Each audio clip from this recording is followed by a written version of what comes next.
Let's go!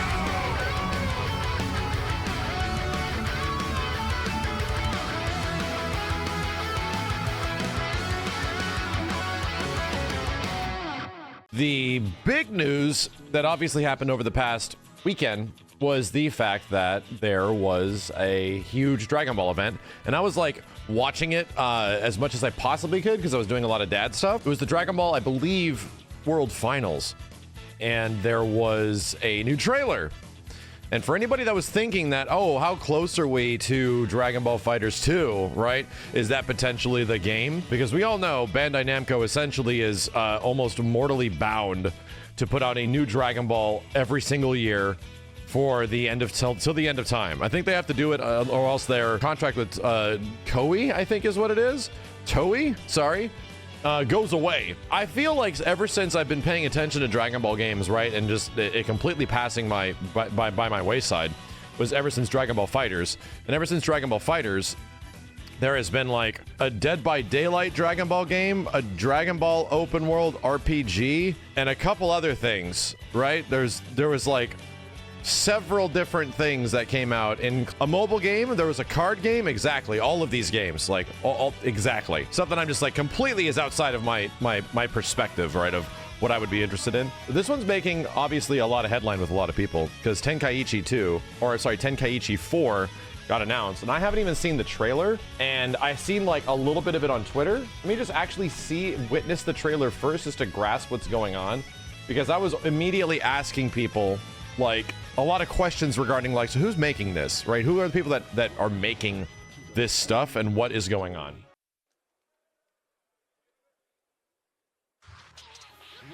It's only in Twitter and Facebook. So apparently this game has not been around for 14 years, 17 years, something like that. Some ridiculous amount of time. 16 years. Whew.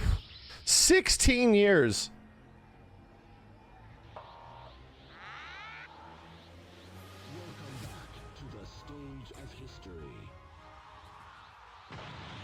You can literally hear the audience. This is just from the stream.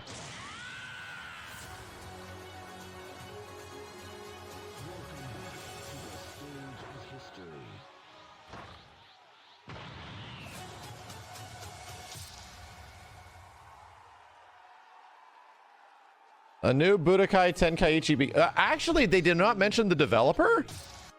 How weird. There's actually no... Does any other information talk about who... That's it. By the way, that's it. Nothing else mentions the dev? Really? So we actually don't have any clue. Okay. All right. Maybe in-house? I actually don't know how long it's been that Bandai Namco has made a Dragon Ball game in-house, or if they ever have. The environment and the character art, obviously, right, obviously taking a direct touch from what was done with Dragon Ball FighterZ. And my impression of this is, I don't think it's Arc System Works. I definitely don't think it's Arc System Works, because it doesn't have their animation style. That's really it, man. That's all they show. The thing is, Dimps in the past has done a different one. It could also be CyberConnect 2, right? CyberConnect 2 could be another one of those devs that could be making this stuff. Yeah, it's the 3D Arena Fighter. So we'll have to try it at some point, right? We definitely got to give it a shot, because a lot of people seem really, really excited about this. So it's pretty clear. This is Bandai Namco's Dragon Ball game for this year. Dragon Ball FighterZ is going to continually get updates, which we'll talk about in a second. And as somebody that has completely skipped out, just 1000%, that entire era of arena style, you know, over-the-shoulder fighting games that came out around the PS2 era that were really anime focused, I didn't play absolutely any of them. Big thing that got me into Dragon Ball FighterZ in general, and in complete honesty, was, and as somebody that has a complete lack of understanding, if not know-how for anything Dragon Ball FighterZ was made by Arc System Works, and it was 3v3. It was Arc System Works' attempt at a Marvel versus Capcom game. And I was like, what? Like, what? Excuse me? That's wild. So that inherently got me excited for absolutely anything that it's going to be, even if it was like JoJo, even if it was Naruto. And the fact that it was Dragon Ball and the way they presented the game was truly spectacular. They also announced that there was going to be an update for Dragon Ball FighterZ. And Dragon Ball FighterZ, clearly, everyone has been waiting on the netcode. It feels like everybody that I knew that usually played that game and like kind of grinded it, that I would pay attention to at least, just stopped playing it. Everyone stopped playing the game over the last 6 months. And there's a good reason behind that. Everyone just stopped playing the fucking game because they announced that the game's going to get significantly better. Like the netcode's going to improve. And I think Lythero had this mentioned as well, and I also notice it when watching other people. Everyone just dropped it right now, outside of the hardcore people that just won, you know, huge world-ending tournaments, right? Because everyone's waiting for rollback netcode. Everyone's like, I'm not going to deal with this shit anymore. This game's fucking online.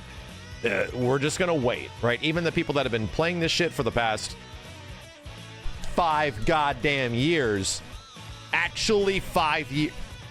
Actually 5 years? No. 5 goddamn years. Dragon Ball FighterZ has been around. So anyway, they're getting a rollback beta that is going to be starting in spring. So most likely from now until May. I would probably say it's probably going to be late spring, because even what they were mentioning on stage absolutely felt like it's going to be a bit longer than most people are anticipating. The actual release, the official release of the rollback netcode for Dragon Ball FighterZ is probably going to be a bit further out than any of us thought. Holiday? Not, I don't know, man. I mean, even if the beta is right now, they're only doing a beta on the PC version, which is good because the PC version runs way better than the console version. And then they're eventually going to have to do a beta for the console version. I stupidly keep thinking that it's going to have crossplay, which would be amazing, but it doesn't. It doesn't. It's pretty much a rollback patch for the PlayStation 5 version of the game specifically, and then the PC version.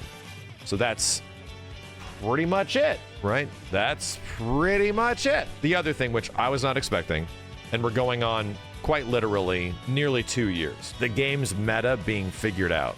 The game being what it is for the most part. This is the biggest news to me. They announced a balance patch, which is crazy. And they said we're done. Like they actually said back in the day, we're done.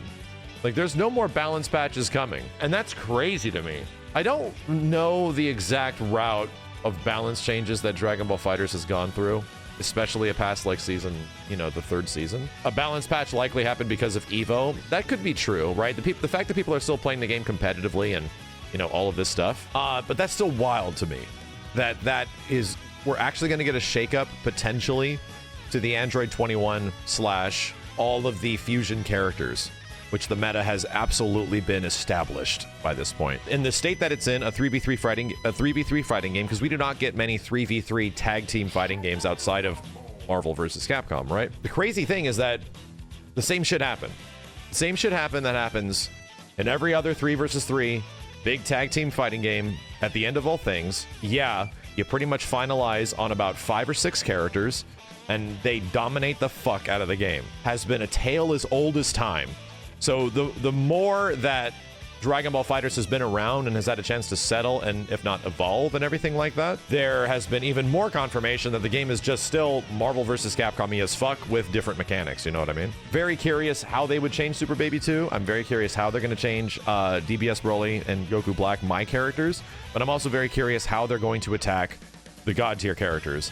I would practically, you know, agree with many accounts that it might just be good to give everybody else spice and just to leave the super buff characters as they are.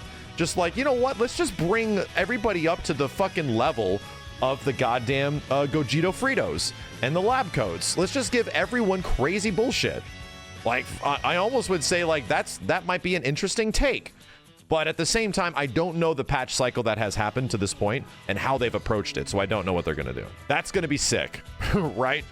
It's weird that in the year of our Lord, 2023, 5 goddamn years after Dragon Ball FighterZ has been a thing, that I am likely more excited to play Dragon Ball FighterZ ever since we got those characters in Season 3 that made me love the game so much. So it's like they're pulling me back in all over again, man. They are literally putting in the thing that is going to fix the aspect I hate the most about the game. And I can't fucking wait. I really can't.